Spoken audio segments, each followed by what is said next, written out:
They walked out when I needed them most. Now I closed the door. My sister, Scarlett, was there everything. A budding social media influencer, a sprawling condo in South Beach, parents who bankrolled her lavish lifestyle without a second thought. I, Amelia, was the black sheep, toiling away as a barista, struggling to make rent in a tiny apartment where the Florida humidity clung to everything.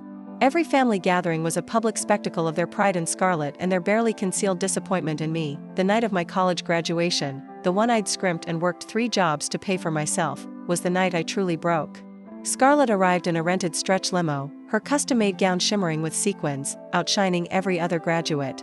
Keys to a brand new convertible, a "congratulations" gift from our parents, dangled from her perfectly manicured hand. My parents rushed to embrace their star, while I stood awkwardly by the punch bowl, feeling like an afterthought. "Still pouring coffee, darling?" Mom's voice, sweet as poison, carried across the crowded hall. It dripped with the kind of condescension reserved for life's undeniable failures. She immediately turned to Scarlett. "Tell us about your sponsorship deal with that luxury resort, sweetheart." Dad's chest puffed with pride as Scarlett recounted tales of exclusive brand trips and 6-figure endorsements. His eyes, usually cold and distant when they met mine, sparkled with genuine adoration. When she mentioned a potential reality TV show, he actually applauded. "Some people just have that it factor, that natural charisma," he declared, shooting me a pointed look that felt like a dagger. "It's just born in them, I suppose." I focused on the wilting flowers in the centerpiece, my diploma clutched so tightly my knuckles ached. The subtle jabs continued through the entire reception. I considered giving up, maybe just settling for a permanent night shift at the coffee shop. Perhaps it was time to accept my lot in life. Each snide remark landed like a fresh wound. My jaw clenched so tight I thought my teeth might shatter with every suggestion that I was simply wasting my potential. When I brought Noah home for Christmas, the casual cruelty escalated. Noah, a kind and ambitious carpenter from a working class family, had hands rough with honest work and a smile that could disarm anyone. Scarlett's real estate mogul boyfriend, Chad, bragged about their exclusive yacht trip through the Caribbean, while my parents hung on his every boast. "Some people just understand the art of networking, darling," Mom cooed to Scarlett, loud enough for Noah and me to hear. My face burned with mortification. Dad cornered me by the twinkling Christmas tree. "You're 28, Amelia. Don't you think it's time to marry up? To secure your future?" His disappointed sigh felt like a physical blow, a punch to my very soul. The final, crushing blow came during the gift exchange. Scarlett casually mentioned that our parents had invested a hefty $75,000 into her latest venture, a high-end beauty brand, transferred without a single question.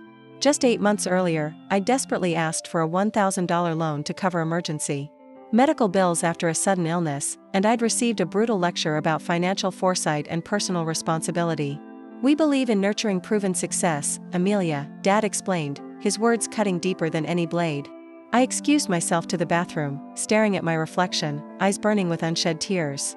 In that moment, I wanted to scream, to lash out, to tell them exactly what I thought of their selective generosity and their twisted idea of success.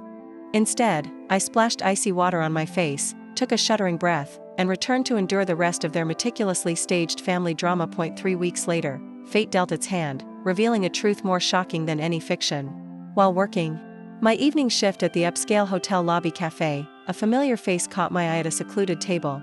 Scarlett, engaged in an intensely private conversation with a man old enough to be her father, Mr. Sterling, the CEO of Sterling Holdings, a name synonymous with prestige and power. Her boyfriend, Chad, was supposedly in Geneva closing a major deal.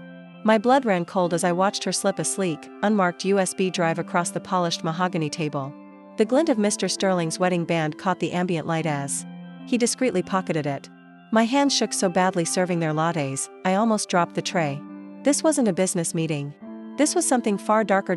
My late-night research became an obsession, pulling me into a rabbit hole of deceit. Sterling Holdings, multiple shell corporations, suspicious financial irregularities linked to insider trading.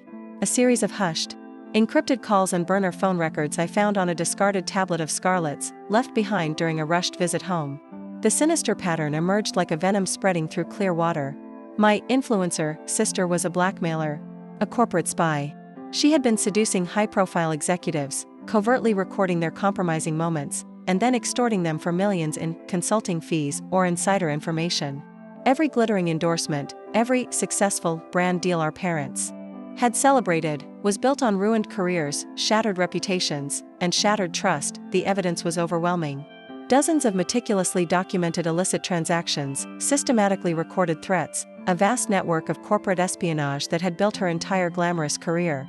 With a trembling hand, I sent everything anonymously to the SEC, Securities and Exchange Commission. Within 4 weeks, federal agents raided her South Beach condo.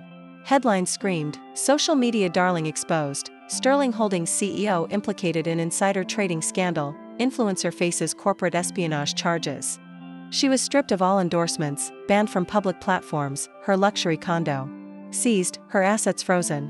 She moved back into her childhood bedroom, broke, disgraced, facing up to 20 years in federal prison. When I finally called our parents, there was a deafening silence on the line. "We had no idea," Dad whispered, his voice thin and broken. "Maybe if you'd paid attention to both daughters, you would have noticed who she really was." Mom's raw, guttural sobs crackled through the phone. "We're so incredibly sorry, Amelia. You were the only one with genuine integrity." 6 months later, they called, begging to attend the grand opening of my newly acquired, upscale boutique hotel, a dream I'd built from the ground up with Noah's unwavering support. "We'd love to see it, darling. We're so proud." My gaze drifted to the framed photos on my office wall, a picture of Noah and me, hands clasped, smiling at the blueprints, another of my incredible staff laughing during a team meeting. I thought of every dismissed plea for help, every cutting remark, every time they've walked out on me emotionally. I took a deep breath, a quiet strength settling in my chest. "Thank you," I said, my voice steady, "but that won't be necessary." Then, I quietly hung up the phone. The golden child had lost everything, while their neglect fueled my fire, forcing me to build a life of genuine success and integrity, a life where I was in control. A life where, this time, I closed the door. If this story touched your heart, don't forget to smash that thumbs up and hit subscribe for more unforgettable, emotional, and viral true stories. We want to hear from you. Drop a comment and tell us, where in the world are you watching from?